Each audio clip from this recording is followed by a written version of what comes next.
Good morning, guys. It's Friday, the 18th of February 2022. Welcome to FYI. I'm Doretta Finance with you. Also, Sherrod. Sharon Duncan. Sherrod. I was somewhere yesterday and the guy was saying, Sherrod, and I know what he was talking about. He was saying, morning, Sherrod. I mean, Sherrod. I said, you got it right. You got it right. Yep. Welcome. Well, Welcome to FYI. it's Friday, and as we say, thank God it's Friday, TGIF. And I know Thank God. everyone will be just running off to a very exciting weekend. Sharon does this thing. We're all running off to a very good weekend, a lot planned. I know for myself, I don't know about you, how you're going to spend this weekend, Sharon. I'm just going to spend it meditating, some quiet time, absorbing. Yep. In my own way, just be quiet, just being quiet and listening to my thoughts. The week is very hectic, running back and forth, getting various things done. And so I look forward to doing the programs, doing the podcast on the weekend with you folks, and then just getting some quiet time and prepping for the new week. Yep. Well, good morning, guys. I see everyone is seeing us great. I see Alia Waldron in the house. Happy to be seen. Alia, good morning to you. Alia is asking where is Amanda. Amanda gets away some days. Yeah. She's like that. She's like that. Here one day, gone the next. That's the beauty of the beautiful Amanda. Good morning, Don. Don Cook is in the house early this morning. I see is it Kevin? How do you say that? Kevin Pierce? I'm not sure. Yep. But good morning Pierce, to you. Mr. Pierce. Gavin Liverpool and Natasha Barker, Rena Williams. Yep. Good to see all of you guys. Thanks for joining us. And we hope you can see us and hear us loud and clear. Good to have each and every one of you with us. Yep. I see I am just checking out, and I know my usual folks in the comment section. I don't see my YouTubers up as yet, so we can probably just make sure that our YouTubers are in, and that is Selby was with us early on. Beatrice was with Yes. us early on. Beatrice is usually the first person to get into the comment section because we can see the YouTube comments coming in. I see Zambia in the house this morning. Again, Rayon Pyle from Zambia. Good morning to you, Rayon. It's nice to be in your neck of the woods. Your hands or Yep. on your television. However, you were looking at us this morning. Thank you for inviting us into that space this morning. Yep. I see Beverly Trim is joining us from Brooklyn. Guys, let us know where you're joining us from this morning. And you know what would be interesting too? For folks to let us know how you're joining us. So, for instance, you can put in the comment smart TV, phone, that would be nice. Laptop, desktop. Let us know how you're joining us. That would be great. Whether you're joining us in your living room on your smart TV or on your way to work on your phone, let us know how you are joining us and where you're joining us from. Myrna is here. Owen Monroe. Love. Yep. Good morning. That's a nice Margaret name. Craig and Owen Anita Love, Atkins. Owen Love. Respect to you, my brother. That's a good name, you know. Yeah, you got a lot to live up to. You got a name like Owen Love. Tonica Cummings. Good morning to you, Tonica. How are you this morning? How did you spend your night? I see Cynthia Hetmeyer. Yeah. Good morning, Cynthia. Are you related to D Hetmeyer? Good morning, Cynthia. Marlon Thomas is here. Queen's in the house. Good to see you, Marlon. I see Penelope Green is saying that she's joining us via phone and she's joining us from Brooklyn. So good morning to you. Oh, yep. And then another Facebook user says, we see from my phone, Grovy's Bank. Grovy's Bank in the house. Yep. Well, there's a lot of persons joining via phone, as we would suspect. Ramesh Puran says he's joining via phone. Good morning, Ramesh. Hope you're good. Pearson, is it Ronaldo? That went by so fast. Candice Wilson from Essequibo. Candice is in the house right now. Good morning. Wilson Blue joining us from phone as well. Join us via phone. Yep. Lots of folks via phone, as we anticipated. As we anticipated, indeed. I see West Romvelt in the house this morning also. And guys, a lot of persons, I'm sure, is actually going out on their way to work and so forth. So we expect persons to be joining via phone a lot. I know the persons that join on YouTube are usually the ones that come in via television and things like that. So Yep. Our tubers, amazing. Some folks are going to. I see Karen Clark says she's joining us from Brooklyn. Deborah Leach, Berbice in the house. Susan Kanzia says she's joining us. As Kurtzia says she's joining us from Mike Coney. So again, Berbice peoples.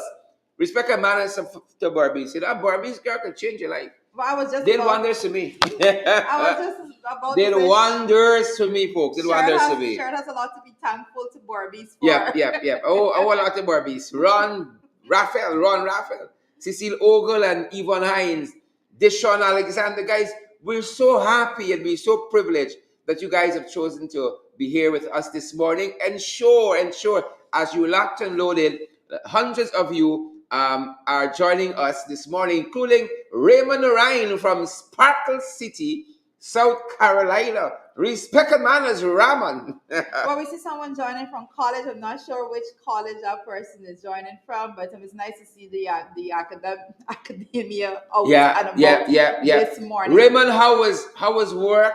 How was gym this morning? Did you guys go for a ride in that little place you have there in Sparkle City? The Mary Black Trail. Did you go on the trail this morning, Raman? Candice Wilson. You've been around, You've been around. I get it wrong. I believe says she's joining from Barbados. If I got that right. This name, I Candy. This name, we have to talk about this name, I Candy.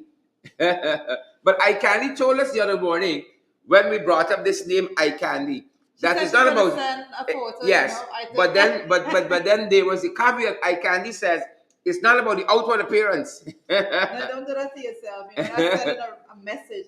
I see all the way from Jersey, New Jersey. We see Sean Corey is in the house from Georgia this morning. So good morning, Georgia. So far, Maryland. Come on, Maryland is in the house. Yeah. Guys, we love having y'all. We love having y'all from these far from places. Denise Carmichael from Trafalgar, West Coast. Yep. Good area there. Trafalgar, West Coast. Good to see you, Denise Carmichael. Good to see you guys. Rena Cummins. Linden in the house. Linden, my barn tongue. Right now, we could have been having breakfast by Four Corners. If we leave Sharon, he's going to claim every bit of this country. Barbies, Linden, we there. Bardica, in the house. He has a lot of linkage to the various regions in here. Clemnard Martins from the UK. Clemnard, good to see you. Warnella Garnett is here and Keith Dowding. Folks, we love having y'all. Well, Keith is joining us from having y'all. Via phone also. Love having y'all. Lots of things are trending this morning, though. Good to have you guys. Okay, so I see this comment from Naomi that is saying Sharon and they're right here in Marriott. Yeah. But Naomi gone big. Naomi gone big, folks. Naomi says she had the Marriott. She's still by the Marriott. You know, Mia left and Santoki and Adu left. But Naomi's still in the Marriott. Naomi money big like that. It's tall like that. Good for you. I see Gavin Liverpool said he's joining by his smart TV and also on his phone. So he's switching, he's making sure that when he moves from room to room, he doesn't miss any part of the show. Oh yes. Catherine, is it Ness? Am I calling it right? From the east bank of the Essequibo River. East Bank Essequibo. Nice to see you and Faye Evelyn Wilson and Clyde Rodney and all the other folks, Rita, Arthur McCalmont and Palmer Wilson. Well, we have Canada in the house this morning. Canada's here too. My Lord, Justin Trudeau is here as well.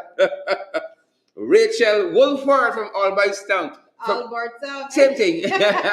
Big up Albertown. It's not the same thing. Big up Albertown. Big up Albertown as well. And Seymour George. Good morning to you, Seymour. Good to see you guys. Good to have all of you here. It's our privilege. It's really and truly our privilege being here with you guys and interacting with you guys like this. It's my privilege. I love this privilege. It is a privilege. I consider it an extreme honor to actually have the opportunity to interact with all of you. And we encourage you guys when you come on. I know that persons get a little complacent. We encourage you to share the live stream so persons can come back when they have time, for persons that do not have the time at this moment. So to look at what is going on, we try to condense all the news for you. So we want everyone to be able to have that unique viewpoint. So share this live stream. So make sure that your friends and family have the opportunity to see what is going on in Guyana. And we get right back to the comment share, but there's so much going on in our country right now. We definitely have so much. Rishi Rambali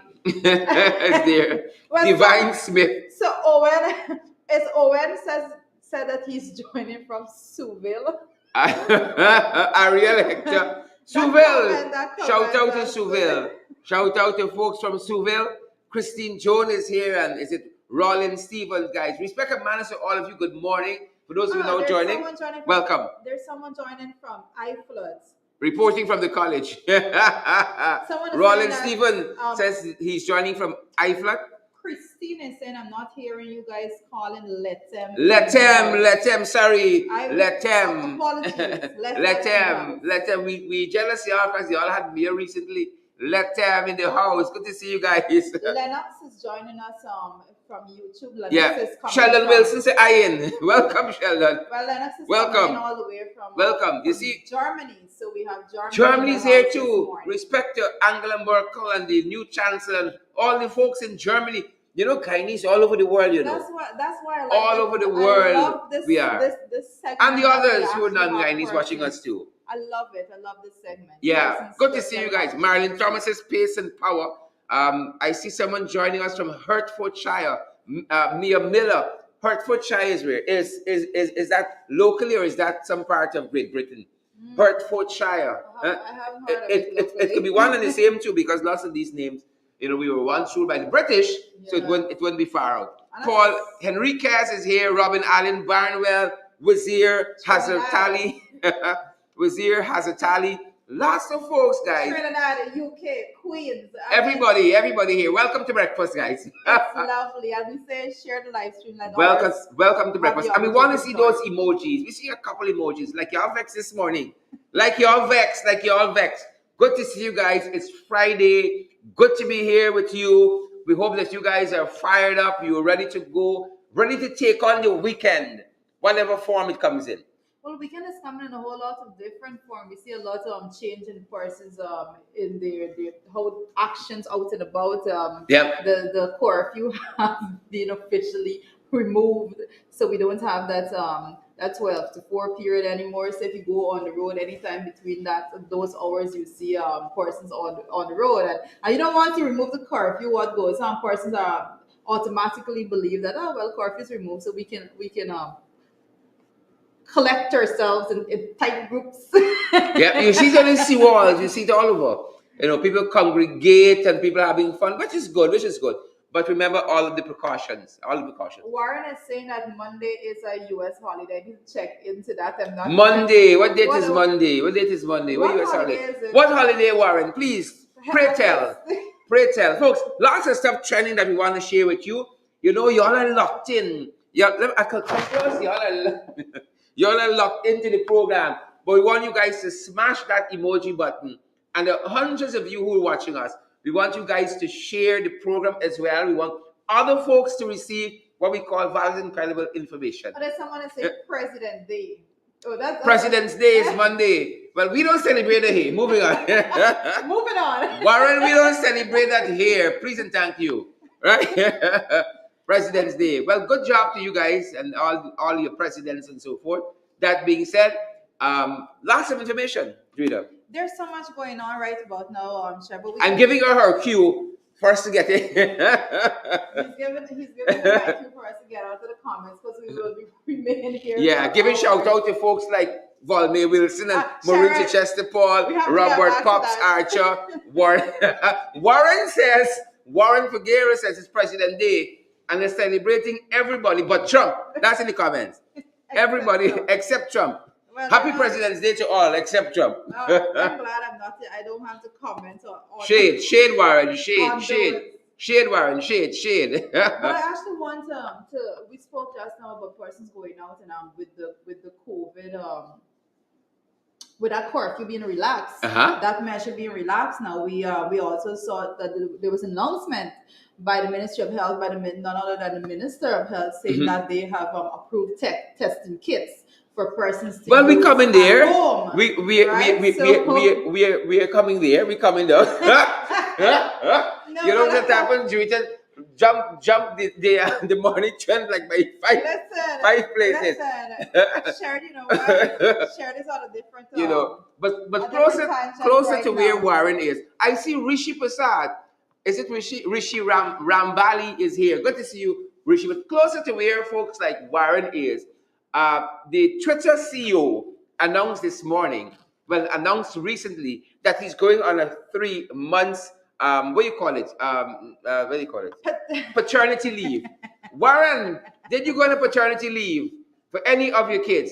But here is the Twitter CEO, a male. His wife just got a baby, and he says he's going on 3 months paternity leave. I know in Trinidad. I have a lot to say. I know in I want to see Trinidad, the comments on you this can one. you can ask for such leave as part of their legal system. If your wife got a baby, you can ask for leave to go and to assist and so on. I think it's a good thing. I think it's a good. You see, when we asking for male rights, right?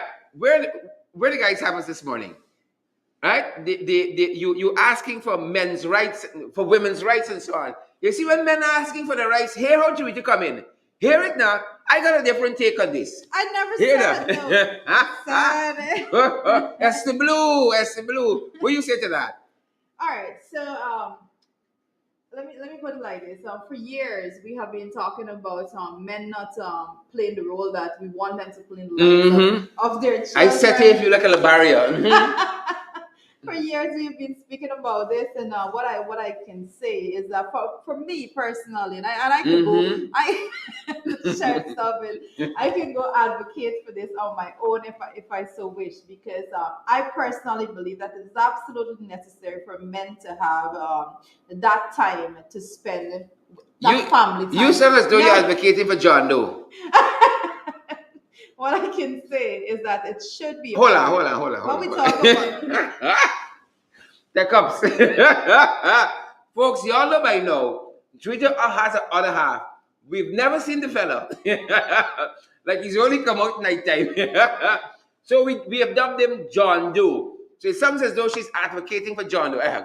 what I Proceed can now. say Paternity leave. what I can say concerning paternity leave, yes, I commend that decision from the Twitter CEO for actually taking that time, because it's absolutely necessary as fathers that when you that you show that commitment the whole process. We need to start coming out from we need to stop saying things like my wife is pregnant or my girlfriend is pregnant, or so we need to just start normalize saying that we are having a baby, we are expecting a child, and things like that. And in all of that, it is very important also for this paternity leave to be given to both male and female. I mean, it comes with a lot. There is a cost, like I said, there's a cost to everything. But I think you need to look at the opportunity cost. More importantly, I do the economics of policy. Don't worry, Sharon is gonna be, oh gosh, you're going into the policy again, but what Wonky stuff. right? The wonky stuff. But yes, there is an economic cost to that, but I think the social cost is greater. So you need to look at the social aspect of it, and the presence of the father there, not only for that the child, but the presence of the father there to show support, lend support to the mother is extremely important. So I personally, if I'm having a baby with John, he knows that he's gonna have to like spend that time with me, and that aspect of parenthood altogether is absolutely necessary. But I think built into this whole process, and let's bring up the information with the Twitter. See, I want to call his name because again, a trendsetter, Parag Agrawal, the CEO of Twitter, again proceeding on 3 months paternity leave because he wants to be part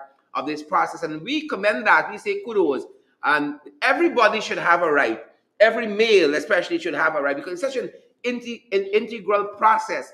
But my wife told me, Sarita said just now, we have to get to that place where we say we're having a baby. Well, I've tried that, right? And my wife, after the first child, she said, "Hon, I know what you want to do. You didn't have a baby. Believe me, you didn't have a baby. I had a baby because of all of the." That's a physical, but no, but I beg to differ with that, because for me, if you don't cement it in the minds of men that this is not a meeting, this is a we thing, you understand? This is not me. I'm not having this baby by myself. I didn't conceive this child on my own, and as such, I'm not going to be raising this child. No, that is not it. That is not it. Everything, you see, words have power, and you I like need that. to, I you like need to that. let the men know out I there like that. this is a collective responsibility, and you share and you care and you have everything together. You preach it out, sister. Amen. Amen. Amen. It's different. Yeah. No, but I appreciate that. But I think her point was, you body didn't go through nothing. You didn't have this baby. Believe it or not, you body didn't go through Nothing. But you still had to deal Yeah. with, well, But I had to deal with her. Good. I had to deal with her. I went through that. And she ain't easy. But In that period. on a very serious note, Guyana, we are this economy that is we are third when it comes to the per capita right now, per capita GDP and all of those things with the oil resource that is here. So when we're speaking about these aspects, these social matters, and I believe that is things that we need to seriously look at as it regards policy decision making and so forth, because we need to have a system that is put in place that men actually have that option, that they can say, hey, my wife is but it's due in the next 2 weeks or so, and I need to be there for her. Our baby is going to be in the home, and I need to be there for that first month at the very least. Come on, right? I mean, there's a number of ways it could be done, but I think it has to be institutionalized at the policy level, because I mean, I see I can be saying Barbados government is about to grant paternity leave to men as well. Good to know. I Good have to know. Research that. Good to know. Those are things. Those are the stages of development that we need to be. Yeah, but again, I could see administrators here saying you can take UPA leave, urgent private affairs.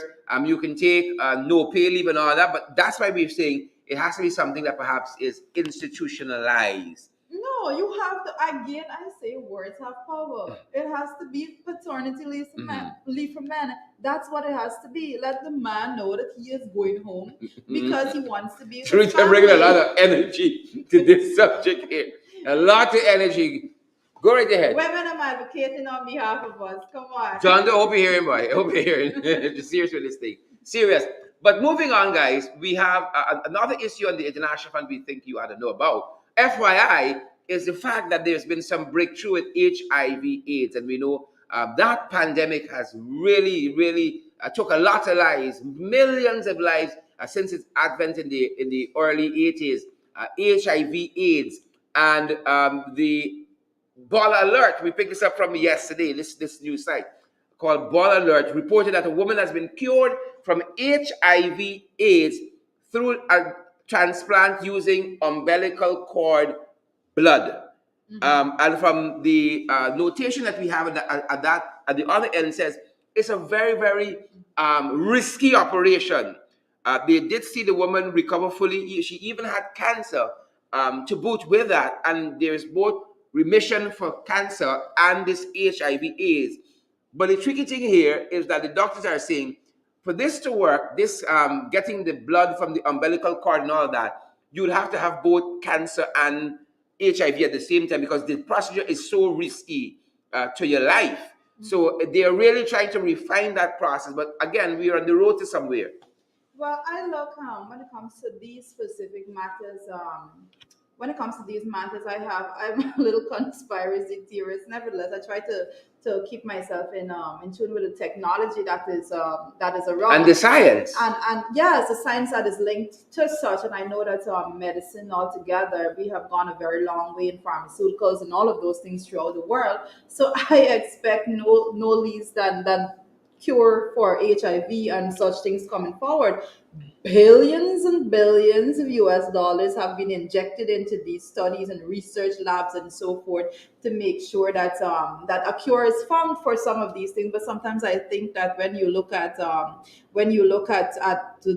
actual money that is spent on the treatment, that may be an incentive to slow down the process of actually getting to a cure. But like I said, I'm a conspiracy theorist, so let us not worry with what I'm saying here right now. So we're thankful, and we're saying very much so. A lot of work has been done when it comes to medicine, those pharmaceutical corporations. And so we saw with COVID-19, for example, the speed at which that vaccine correct. I was just going to come there. Yeah, that vaccine was actually developed. So we know that the technology is there. We know that the research personnel are there. We know the persons have been working in labs for years on things that we are yet to know about. So we would only expect that things like HIV and cancer and those things are on the front burner of and I'm happy you said that, because even with this announcement, they've been progress in terms of heading towards a cure for HIV/AIDS. This didn't happen overnight. This is lots of work. Yeah. The combination of lots and lots of work, and we thought that you ought to know that. Also, guys, on the international front, well, closer to home is what Rita wanted to talk about early on, is COVID. Yeah. COVID and the self-test and all of that is happening. So on the COVID front, Frank Anthony had some information for us recently. But what I was getting into a little bit earlier was the fact that there is now the Ministry of Health and the Minister of Health, Frank Anthony actually went out and said that he basically gave the green light for the testing. In case government give green light to use self-testing COVID kits, with no methods in place to track positive results from same. So yes, this is going to be a little tricky one, Sharon, altogether, because what he's saying now is that you can buy the kits and you can take the test at home, but then he's saying that, well, there's basically no way that for the ministry to know and track how many persons are actually tested positive through that process. And that's very serious, because you've been tracking the numbers every single day, what it's like, how it is improving, increasing rather, because it hasn't been improving. Let's be quite honest about that. And also, we had the announcement when they said that they're not going to be doing PCR tests on anyone. No one can go in. So we see the government taking a lot of steps back, and in so doing, they will not be able to come to the Guyanese people and say, "Well, these are the numbers. These are the true figures." Because exactly. Again, as Rita is saying, the minister has said, "Take your test, but don't tell me." You're not mandated to tell us. He said it will be good.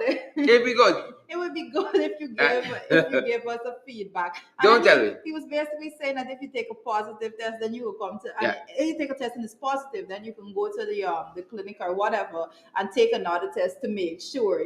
Nobody's going. Yeah. Who's going? Can you imagine a parent telling a child that, "Do your exam, but don't tell me how you're doing." We are prepared, for the end result. Do the COVID test. That's what the government is telling us now. But don't tell us. So we've had the COVID curfew lifted. We have had with that being lifted, we know that the regulations and so on were already lax in terms of the implementation and enforcement. Most of them have been totally abandoned by now. And then here's the government in the heels of all that saying, "Take your home test, but you're not going to tell me what's the result." So when they give the numbers, what we can safely say with this announcement, every time you see the government announcing that so many persons have been tested positive, that number does not include. It's a very, very conservative estimate. Very. And as a matter of fact, 3 persons died just yesterday from COVID-19. I think there was somewhere between 70 and 100 new cases of infected persons. So those are just some of the figures. Moving on to the fight card, nonetheless.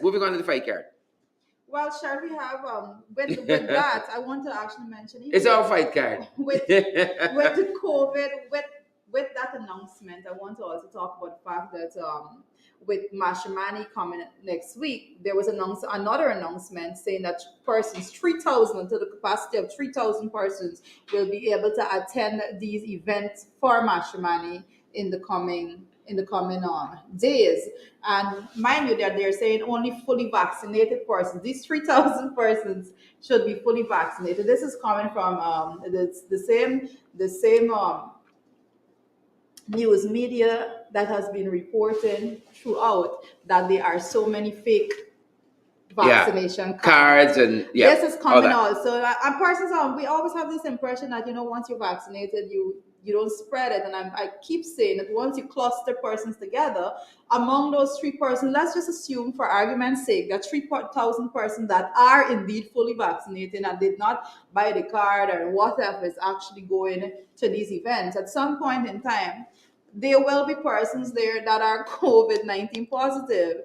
And what happens when you cramp those persons together? Now that is a super spreader event. Right here. That's a super spreader. Please and thank you. No matter how you twist it and turn it, that's what's going to happen. I mean, I'm not a doctor. I don't think we have an efficient system where you can check the COVID status of 3,000 persons coming into any event. Well, even with the event, and then you have all the protocols that are still in place. Is the curfew and so on that has been relaxed. You still got social distancing. You still got sanitizing. No. Wearing your mask. People, challenges are there. When the curfew was lifted, those those other regulations and guidelines, apparently they were lifted also in the minds of event planners and things like that, because no one is adhering to any of that anymore. Nope, nope. But you know what else is trending? The sugar estates are my trending. gosh. The sugar estates are trending. Well, you all know the government had said during campaigning for elections that they were going to reopen the sugar estates. And I said it's not going to happen. And you were right, because 18 months later, not only have the sugar estates not reopened, but sugar estates, for instance, like Wales, they're saying now that because they have the gas to shore project happening there, Yeah. some of the farmers that were given lands after Wales would have closed, given lands to cultivate, to farm, what have you, they might have to move now because of the laying of that pipeline. And then the government told us quite recently that the Elmore estate will become a mechanic shop.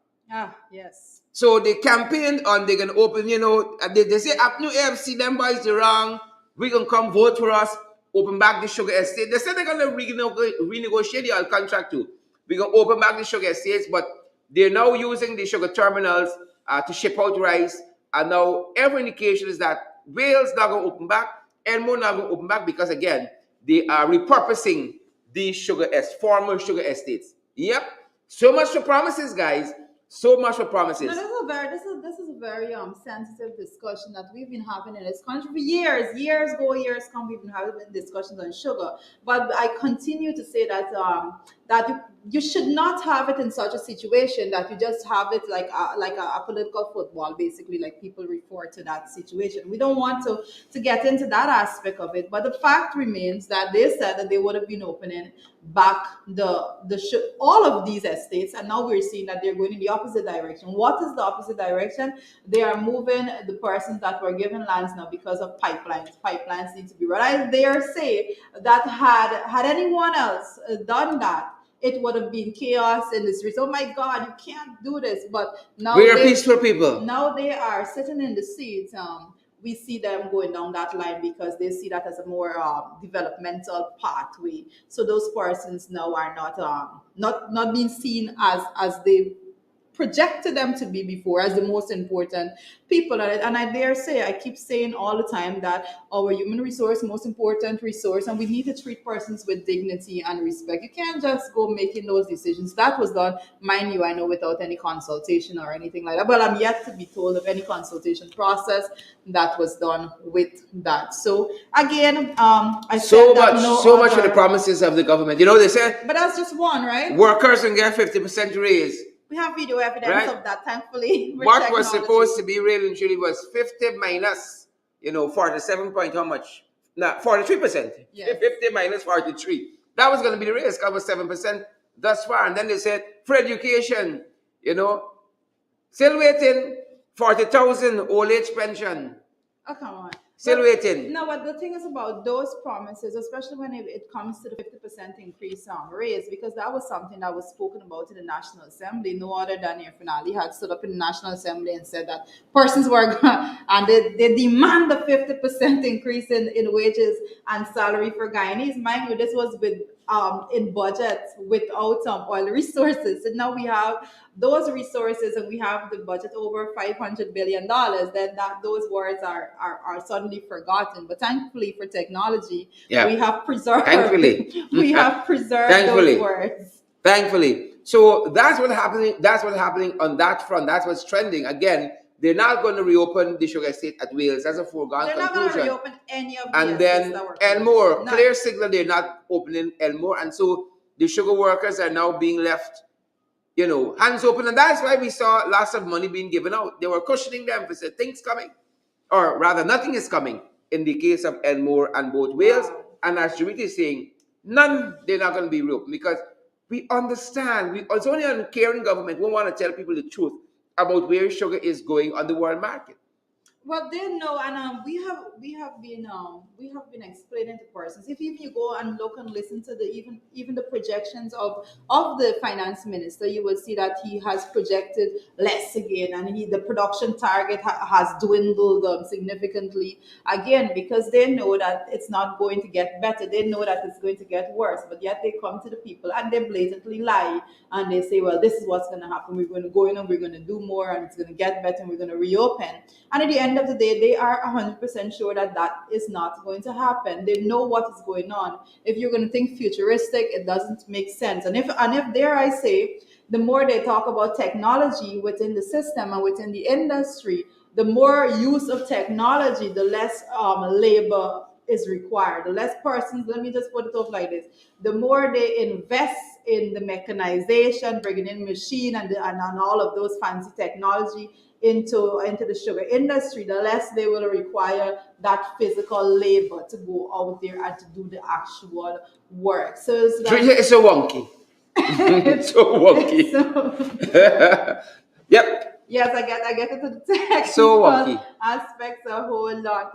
But we have, I'm sure you had some very interesting discussions last evening. I think we should be discussing a lot of that today. But also on the trend this morning, another issue that is trending is something that David Patterson, a motion that David Patterson has brought to the National Assembly concerning some of these very issues in the oil and gas sector. Well, David Patterson submitted a motion on the liability insurance coverage for spills, and I saw a lot being covered even in our local newspaper when it comes to this particular aspect of what is going on, because we should by no by no frivolous reasoning. We have sound reasoning why we should have full coverage insurance. And David Patterson basically went through with that motion. But again, when you put a motion forward to the National Assembly, we saw the last motion that David Patterson had put forward. It took forever to actually see the light of day on the order paper. So this particular motion, especially given the time it is coming at, I'm not sure how soon we're going to be seeing that on the order paper. We don't even know when Parliament is going to be convened again, the National Assembly. And in addition to that, from recent history, you had lots of countries who had oil spills.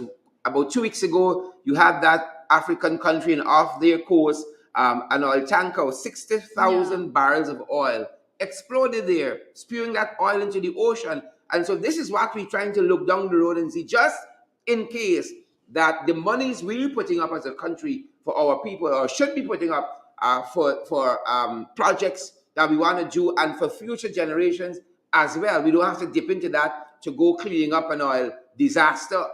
That's why folks have been asking for full coverage insurance, or as David Patterson put it there in that motion, liability insurance. So in case anything goes wrong, you got a little something set aside to deal with that. And there's been a lot of resistance on that front. But what is most interesting, if you actually think about it, is the fact that the government actually campaigned saying that they're going to go and renegotiate the contract and all of these things. Now they're not speaking about that. They said it was such a bad deal and all of that, so they said they're going to go and they're going to right that wrong. But now that they're in the seats of government, they're not talking about that. And to go hand in hand with that, now they're not even looking at the full coverage insurance altogether. These are things, Guyana, this is the first time ever we're utilizing this amount of capital within the country for development altogether. And the least we can do is protect ourselves when it comes to insurance. We do not have We just resource can't. to handle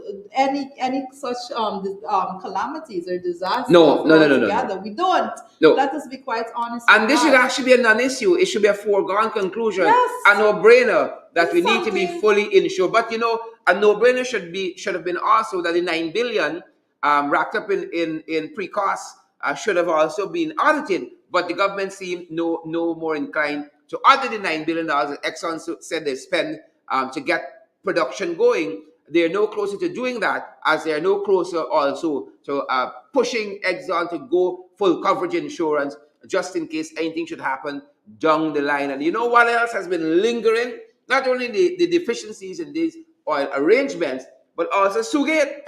Sugate has been lingering. We had Kemraj on our affiliate program in the ring last evening. I don't even want you to And I had jump to ask about Sugate.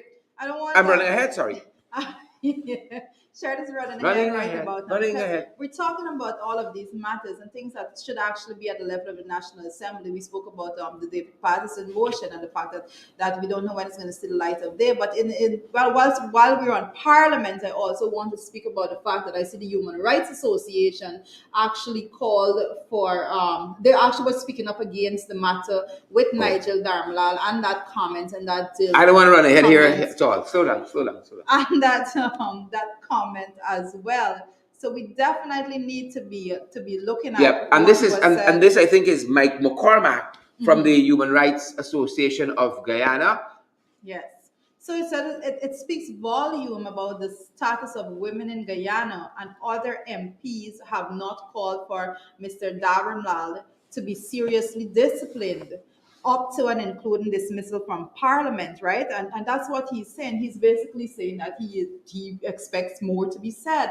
As a country altogether, this is at the level of Parliament, and we have the executive committee of the Guyana Human Rights Association actually coming up with that statement. And I must say that as a woman in the National Assembly, I am thankful for the Human Rights Association to actually be one of the groups to speak out at this moment. And we encourage and we well, not encourage. We wait to see how many other women right groups will actually speak out about this matter. Shard, you had a long list of women right groups that was that Yep, yep, yep. that You had, know, in the recent past, we had some issues, and lots of these groups came to the fore. The PPP's women's organization. You had Reverend Pat Sheraton came forward. You had quite a few folks, but they've gone silent now. When it's one of their own, they've gone very, very silent. Interesting, though. Interesting, interesting. History will be our judge. well, we still have that to deal with, and of course, we have to be monitoring those situations because when we look at those things, then we have to come back. And when we see other reporting in the press about domestic violence and so forth, we say, well, look, this is the ripple effect that you have when such comments and such derogatory statements are made at the level of the National Assembly. Yeah, we cannot encourage a level of acceptance in such issues at all. The kind of crass behavior that we saw recently in the National Assembly cannot be condoned. Moving on, Sharon. Yeah, moving on. That being said, guys, Sue Gate has been lingering with us. Sue Gate has been lingering with us, and Kemraj Ramjitan was on our affiliate program last evening in the ring, and I put the question to him, his thoughts on this whole Sue Gate controversy.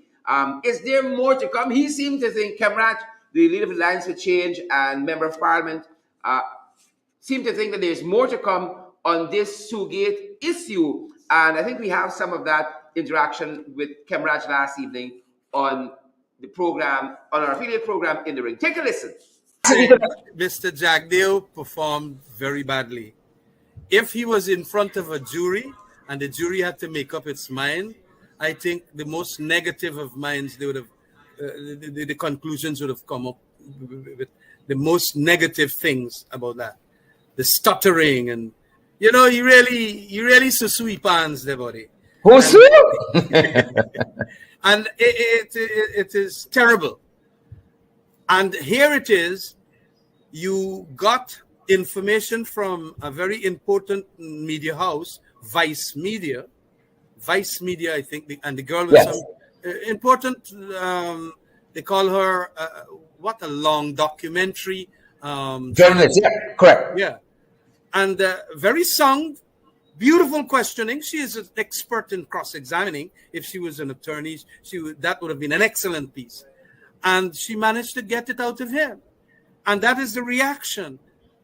This thing is terrible.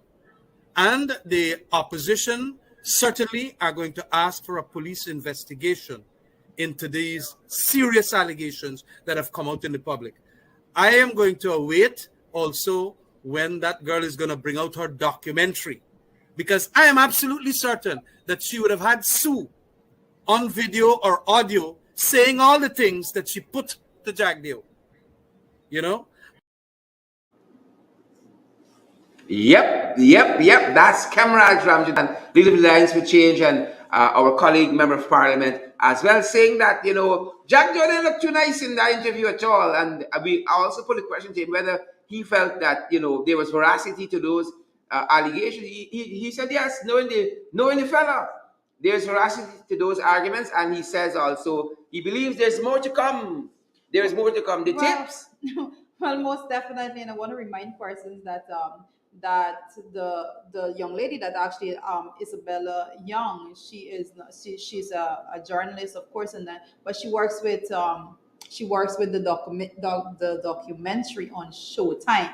The Vice Media, they have a documentary series that they actually air on Showtime, and that is where that will be aired. I think it's either in March, or, well, we're hoping it's March, because I believe we were told that they are due a new documentary the season either February month end or early March. So we're expecting that to come out in that new series that is aired on Showtime. So whenever it's out, we're going to be the first to be on That's going to be looking interesting. what is going on. But that is going to be very, very interesting. but actually, what Kemraj was saying is that he's absolutely correct, and everyone agrees with him. These are comments that have been circulating in the public space, and everyone is of the impression. You did a poll, if I do remember, of persons who actually believe that there's more to this story, and everyone, I believe, Overwhelming majority, over 1,000, Because- over 1,600 persons responded, and overwhelming majority, 95% said they believe there it is to be more. true. Yeah, and they believe it. Yeah. Well, Yeah. we're yet to see what comes out of it. And as we said, the vice president, he just jumped the gun and actually put out that piece of information even prior to the I documentary wonder why. being released. I wonder why. But anyone that follows any bit of journalism would know that there most definitely he was not the only person that was interviewed, and that story was linked and coupled with so many other interviews. So Yep, we yep, look yep. forward to that. Yep. We had a late start, guys, so we still have some minutes for you. We owe you guys a minute. Yes. And that will take us into the big issue we're looking at this morning: transparency and accountability in government. Transparency and accountability. And we saw some information quite recently coming out of Mia Motley and the CEO and chairman of ExxonMobil, Mr. Warren Woods. Darren Woods, rather, Darren Woods, Mr. Darren Woods, CEO and chairman of ExxonMobil, and Mia Motley, which suggests that we got some catching up to do where transparency in government is concerned. One of the deficiencies, perhaps, of this oil and gas, this energy conference and expo, is that you will think after such, if it was a big conference, you might have a press conference afterwards where Darren Woods and Irfan Ali may stand side by side and take questions from the media. ExxonMobil is a major player here, and then you have Irfan Ali, who is helm of the stewardship of the government over oil and gas and energy and all of that. And the conference seemed to have wound down with like a script, and a damn script too, as against them standing before the media and taking questions from the media on, these lofty things which they talk about, these fluffy things. Well, kudos to me, Motley Prime Minister of Barbados, that she had the decency to actually brief her nation on her return as to what was discussed here. And I dare say we have been speaking about the lack of transparency for some time, and we have been pinpointing areas like when there's no cabinet briefings coming to the people of this post cabinet briefings. These are things that are extremely important. You don't know what is going on. We did not know that the discussions, the talks had come to an end. It was halted with the Chinese company that about the new Harbor Bridge. We learned that from that clipping also with the and even the reneging on the promise to reopen the sugar estates, especially more recently, and more. It's during the conference we heard that they were going to be repurposing and more. But as Charita pointed out, Mia Motley left last evening, and as soon as she arrived in Barbados, she briefed the nation in what her engagement in Guyana centered around. Because there's an expectation, I believe, of a people when they know that this is how their leader treats them when it comes to information and disseminating information altogether. So Mia knew that there's an expectation in her country, and that expectation because she nurtured that line of thinking that, hey, I'm not here to do what as I'm very well pleased. I'm going to come to you, the people, and I'm going to say this is what is going on. But in Guyana, the only time that we ever saw that level of transparency, and it was also highlighted on the international radars. The only time we saw that was the 2015 to the 2020 period, in which persons were actually briefed. We had post cabinet consistent, and it was every post cabinet single briefings, week. It was every consistently. week. I dare say it, those things happen every single week. And persons were able to have discussions around that. And the media, let me talk about the media. This international energy conference in Expo, I expected that there would have been a lot more, well, a lot of media engagement, and I'm yet to see these press conferences. You know, some people really like press conferences in this country when they want to get out their message, but when it comes to actually taking the hard hitting questions, persons suddenly That's something back off, That's and there is something no press conference altogether. So the media, I think the media needs to push a whole lot more. I know a lot of the young journalists and so forth, and they're trying, but they're not given that avenue, that opportunity to actually interrogate these things. There's a way to go. There are ways to go. There are ways to go. So, guys, here is Mia on arriving in Barbados last evening, briefing the nation on her participation in this quote unquote international energy conference and expo. Mia Motley, folks. Of course, we went there initially to be able to deal with Guyana's inaugural hosting of the International Energy Conference, as they are now a global player in energy. And at the conference was the Secretary General of OPEC, the Chairman of ExxonMobil, and a whole host of global players, because of the literal bounty that they have had with respect to oil and gas. But the conference didn't only deal with that, it looked also at the whole issue of renewable energy. And most importantly, we were able to contextualize what we as developing nations have done. The truth is that when we hear net zero all the time, people assume that net zero means zero fossil fuel. In truth and in fact, it doesn't. And even at the point of 2050 and net zero, the world anticipates that there will at least be 20 to 25% use of fossil fuels. The question is, who should be providing those fossil fuels? Is it only the existing suppliers who have been doing it? Or do you have emerging players like Guyana and others, and even our own case, Barbados? Are we in a position to be able to benefit from it? So those are some of the difficult and complex discussions that we put on the table that need to be resolved. But separate from that, as you know, we would also have engaged in bilateral and trilateral discussions, bilateral with Guyana and Suriname, and trilateral Barbados, Guyana, and Suriname, to ensure that we can continue to do the things that will boost our economy and equally make life easier for our people. And what are some of those things? The question of food prices continues to be something that causes all of us angst. And therefore, if we can reduce the price of food, particularly healthy food, then we believe that we can add serious value. And of course, Guyana and Suriname have much more land than we do, and they all have access to fresh water. So we are talking about not only training, expanded production, both in crop and livestock, and then using Barbados as a logistics hub in order to be able to supply not just the Barbados market, but other markets regionally and internationally. Similarly, we were able to have discussions with their manufacturers, and in fact, I'm happy to report that there will be a group of Guyanese manufacturers coming here early in April and looking at a range of products, including prefab housing. We looked at the whole issue of access to timber. We looked at the issue of, and have been discussing seriously, the question of combined training. There's some areas in which Guyana's training will be what we need in the area of welding and joinery, etc. And there are other areas in hospitality where we can provide significant opportunities. They want 6,000 hospitality workers trained, and we have already started the process of providing for that. Separate from that, with respect to tourism, we believe that there are opportunities for co-branding, particularly in Europe, where there is one, an appetite for ecotourism as well as beach tourism still, but secondly, where people have typically longer vacations, and therefore the opportunity to visit two destinations in a trip is not something that is out of their range. We also looked at the whole issue of international transport, in particular the whole issue of logistics for the movement of cargo. That continues to bedevil this Caribbean region. And Suriname, there are some Surinamese players now that have invested in both air cargo and also maritime assets for cargo. And we are looking to see how we can continue to boost that. Barbados has some issues as it relates to sand. Guyana and Suriname both want limestone, so that there are opportunities to be able to boost the market for the cargo vessels as we go forward.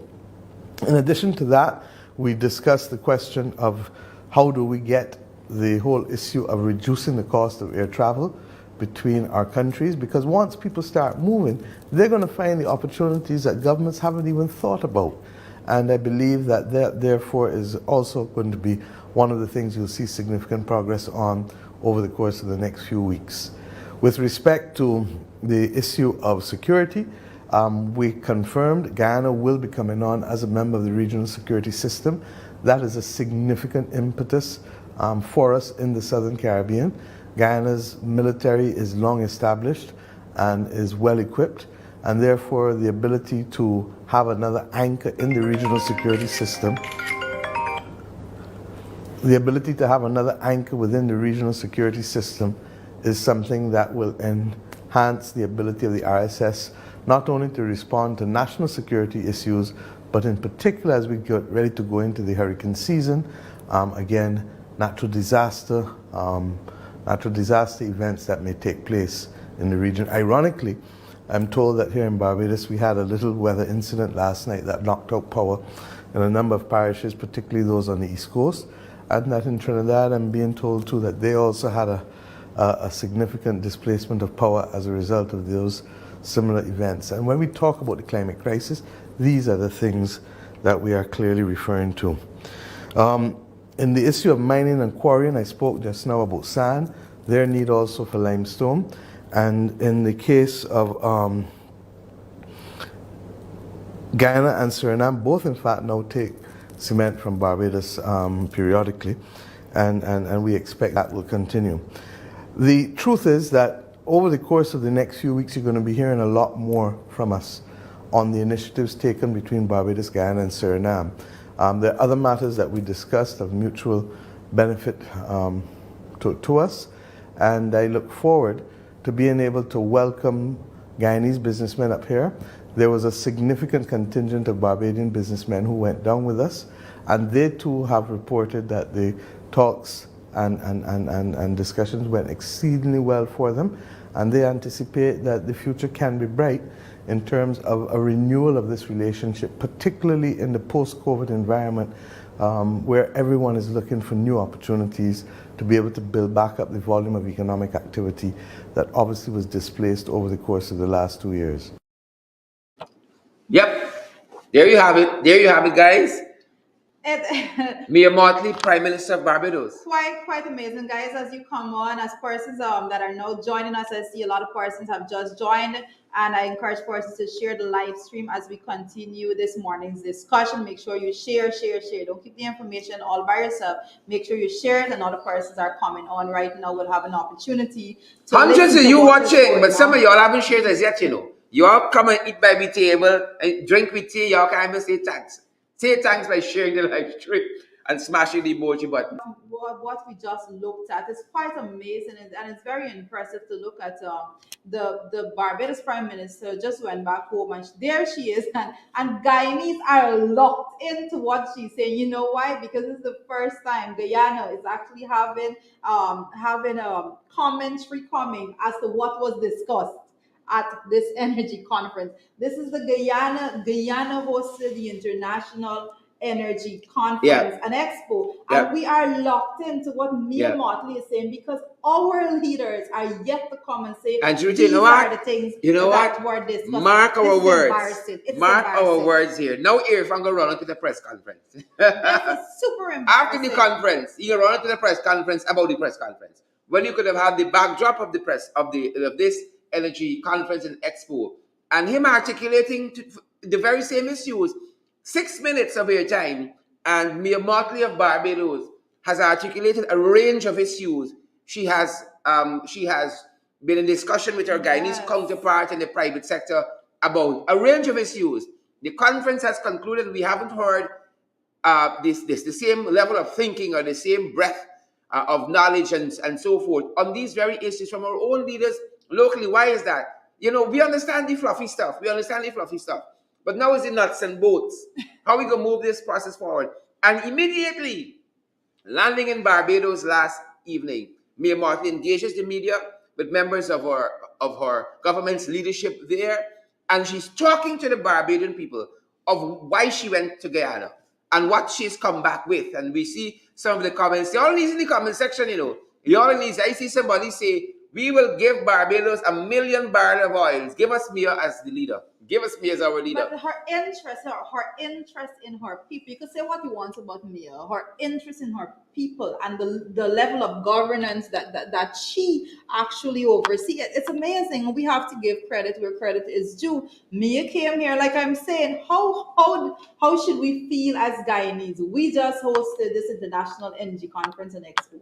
And we don't know what our leaders are actually, what they went into these closed door meeting with and what was discussed and what arrangements were made. But here is Mia saying, yes, I went over to Guyana and this is what was discussed and this is what was agreed upon and this is what we did. And we have to listen to Mia Motley. Thankfully, we have to give credit to the to where we got the video from. I believe it's the Office of the Prime Minister of Barbados.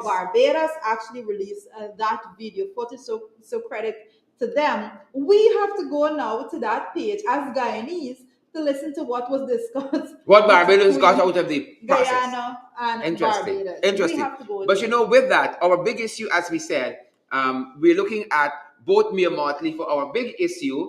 We're looking at Mia Motley and the ExxonMobil chairman and CEO, Mr. Darren Woods, who was also part of this conference.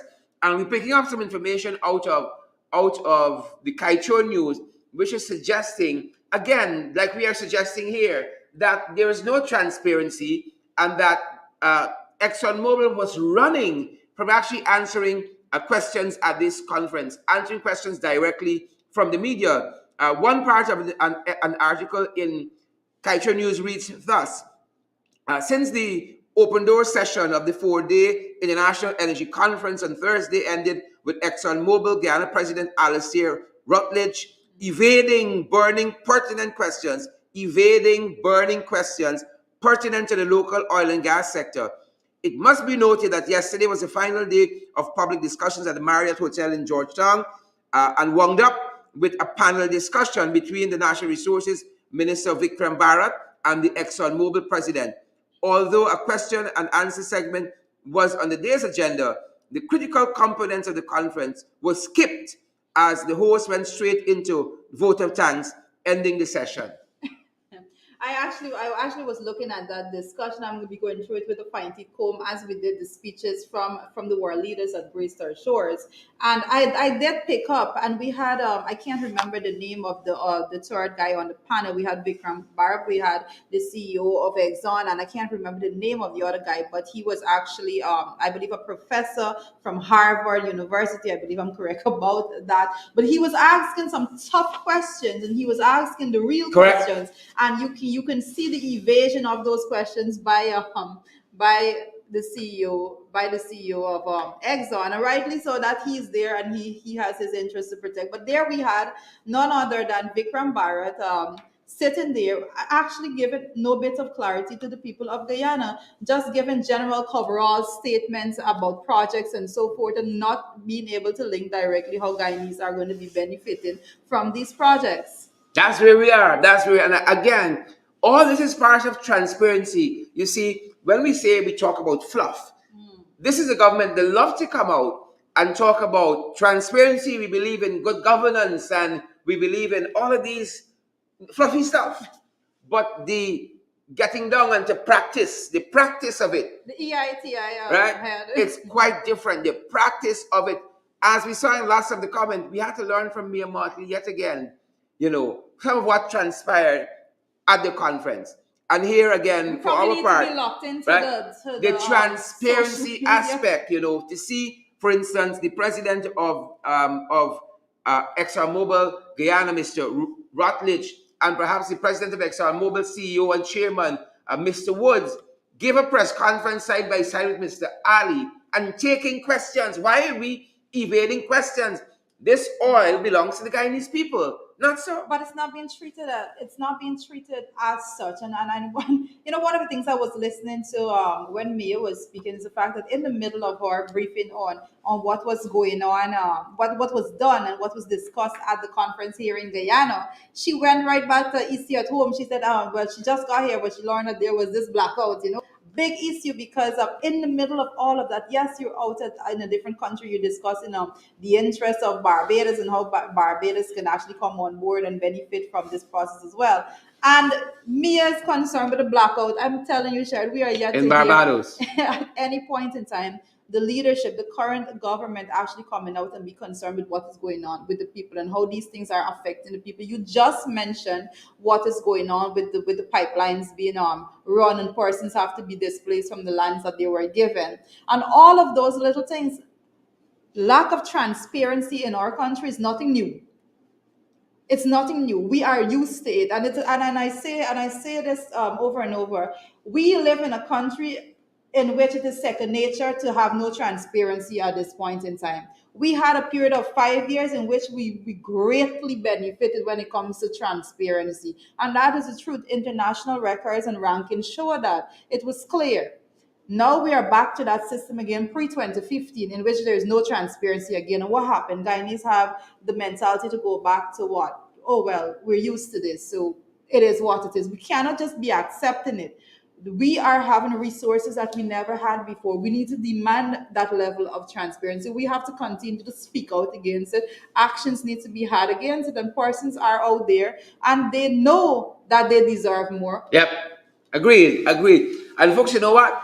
This is a discussion we cannot conclude now, and that's why we're going to be continuing it on our podcast Below the Belt at 12. And because it's Friday, you all know it's Friday, it's Talk Back Friday. You guys are going to have the mic on the podcast, so we're going to invite you guys there. We want to hear from you on this very subject matter of transparency and good governance and all of the fluffy stuff and the actual actualizing of it. We're not seeing that. And so this is going to be a topic on our podcast as we open the lines to you guys during the course of lunch to hear from you, guys. But, we want folks to get the valid and credible information. That's the only how we could put it. The valid and credible information. We love that you guys join us, that you guys spend this time with us in the mornings. Why don't you take the opportunity? Hundreds of you literally watching us. And if one of you shared the program, how many other persons can benefit from that? So guys, smash that emoji button for us and share the live stream. Sharon, I'm looking at the main screen here, and I'm thinking to myself, we probably need to go. We probably need to consider going to 9:30 because I noted that at 9, be like 10 to 9. We just might. That's all. We just might. That 10 y'all now get sweetened. No, between that 10 minutes, we see a lot of persons coming online and to join the conversation. Y'all now get sweetened. No, actually, persons, you think about a lot of persons doing their work in the morning and all of that. So we have to be considerate in how we segment the information to make sure that those persons that are joining late actually have a chance to get into the main topic, especially. Yep. And we guys, you know what? We're tweeting with you in mind. The wonderful thing about this program is, as Judy said, we're still tweaking it. Yeah. We're still, because we're going to find the sweet spot. Y'all know, y'all have a sweet spot. We're going to be finding the sweet spot on this program, tweaking it with you guys in mind. All of this is for you, for your information, that you are kept abreast with what is happening.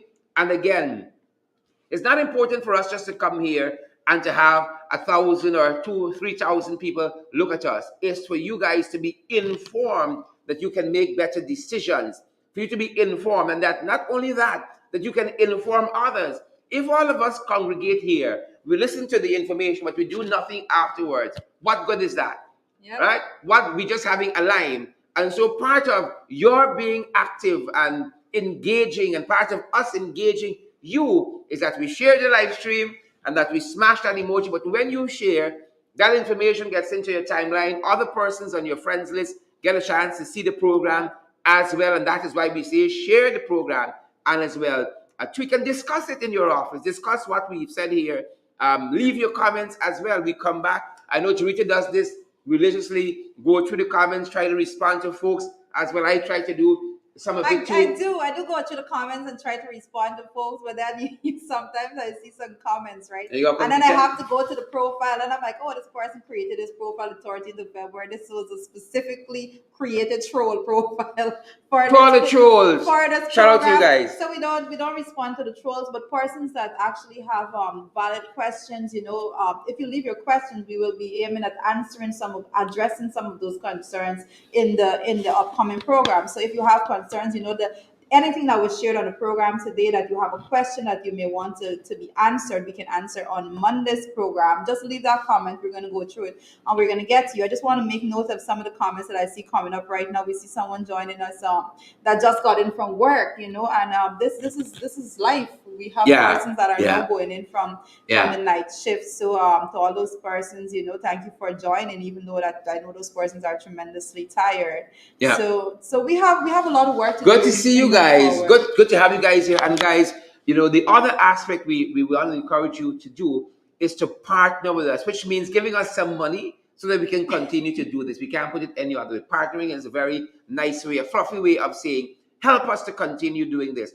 All of this costs us something, but we believe that you guys are special and we ain't just treating y'all anyhow, right? We got to come out here looking nice for you guys. We got to curate the information in a certain way for you guys. We out here, you understand? We things tight, but we could got good values, we could got morals, we could got character, and we could present ourselves differently, and we could present ourselves in a certain way. This is a show befitting us. This is a show in which you don't see Sheridan in the ring.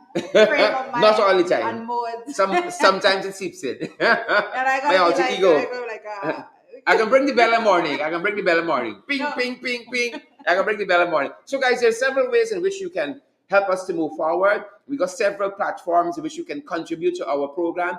We got PayPal, we got Zelle, we got Cash App, we got MMG, the local Guyanese platform. We're also available via Western Union, available via MoneyGram as well. The number you want to call or the number you want to message or call for some guidance is our very MMG number. You can WhatsApp that number, 627-6963, 627-6963. We're going to be as responsive as we can to your concerns. You want to partner with us, the number you want to message for some guidance is 627-6963. That's our time until Monday when we start fresh again for the new week. But we're going to be continuing this discussion on our podcast, and I might pull Jarita to be part of that podcast today. But we're going to see you guys over on the podcast at 12 o'clock, in which we consider this whole issue, the big issue that we dealt with this morning, of transparency in government and accountability, going to the people and telling them what you're doing. We don't see a lot of that here, but the Barbadian people are different. One of the things that I think is necessary for us to do for the people, for the viewing audience out there, is actually to put together the timeline, as you so nicely and neatly do it, put together that timeline of how the guardrails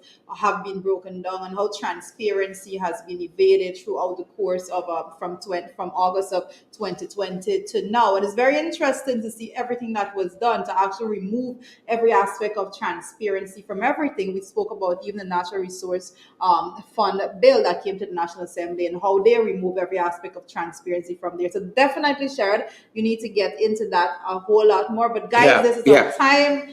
We are over time a little bit, but thank you so much for being with us this morning. And again, you will be joining us for FYI until Monday. However, you'll be joining our affiliate program Below the Belt at 12 noon, and then at 8 p.m. we will all be in the ring joining you. Have a good one. Stay safe, guys. Stay safe.